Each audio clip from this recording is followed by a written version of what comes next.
जालना जिल्ह्यातील बदनापूर तालुक्यात कंडारी गावात ईव्हीएम मशीन बंद आहे। अर्ध्या तासापासून मशीन बंद आहे। बूथ क्रमांक 180 वरचा हा सगळा प्रकार आहे। मतदार सध्या रांगेमध्ये ताटकळत उभे आहेत।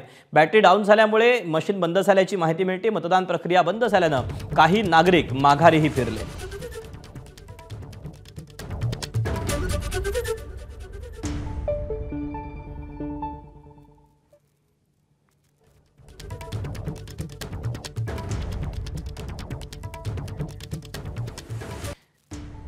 तेव्हा बॅटरी डाऊन झाल्यानं ही सगळी घटना घडलेली आहे। बदनापूरच्या कांडारी गावामध्ये ईव्हीएम मशीन बंद पडले। अनेक जे मतदार आहेत, जे नागरिक आहेत ते ताटकळत उभे राहते।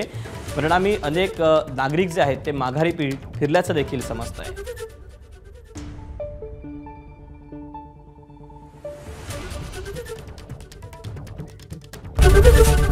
एबीपी माझा, उघडा डोळे बघा नीट।